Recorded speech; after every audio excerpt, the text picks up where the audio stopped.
ఈ నెల 14వ తేదీన పిఠాపురంలో జనసేన పార్టీ ఆవిర్భావ సభ జరగనుంది. మామిడి కుదురు అంబాజీపేట మండల జనసేన పార్టీ అధ్యక్షులు జాలం శ్రీనివాసరాజా, దొమ్మేటి సాయికృష్ణ, ఎమ్మెల్యే గిడ్డి సత్యనారాయణ ఆధ్వర్యంలో సమావేశాన్ని నిర్వహించారు.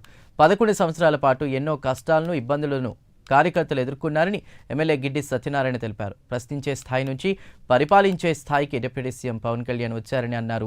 ఈ ఆవిర్భావ సభను విజయోత్సవ సభగా నిర్వహించడానికి పి గన్నవరం నుంచి భారీ స్థాయిలో కార్యకర్తలు ఆవిర్భావ సభలో పాల్గొంటారని ఎమ్మెల్యే తెలిపారు. గత 11 సంవత్సరాల వ్యవధిలో ఎన్నో కష్టాలు పడి ఎన్నో పోరాటాలు చేసి మన జన సైనికులైనటువంటి మన నియోజకవర్గంలో కానీ ఈ రాష్ట్రంలో కానీ మీరు పడినటువంటి కష్టానికి ఫలితంగా మనం ఈరోజు అధికారంలోకి రావడం జరిగింది. గతంలో మనం పోరాటం చేసాం, ప్రశ్నించారు. మన నాయకుడు ప్రశ్నించే స్థాయి నుంచి పరిపాలించే స్థాయికి వచ్చారు.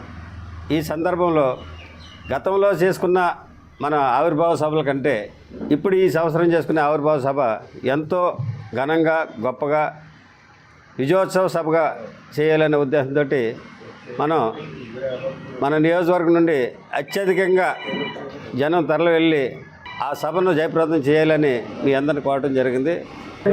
పడినటువంటి కష్టాలు ఈరోజు సంతోషంగా మనం విజయోత్సవ సభ చేసుకోవాలి.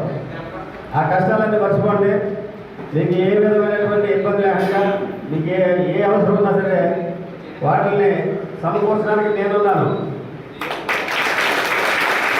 మీ నియోజకవర్గంలో మీకు ఏ విధమైనటువంటి లోటు లేకుండా మీకు ట్రాన్స్పోర్టేషన్ కానీ లేకపోతే ఎనీథింగ్ మీకు అన్ని విధాల సహాయపడడానికి నేనున్నాను. నేను మీలో ఒకటిగా భావించి మనమందరం కలిసి రేపు 14వ తారీఖున పిఠాపురం సభని జయప్రదం చేయాలని కోరుకుంటున్నా. ఈ అవకాశం కంటే మీ అందరూ కూడా నా ధన్యవాదాలు తెలియజేస్తాను.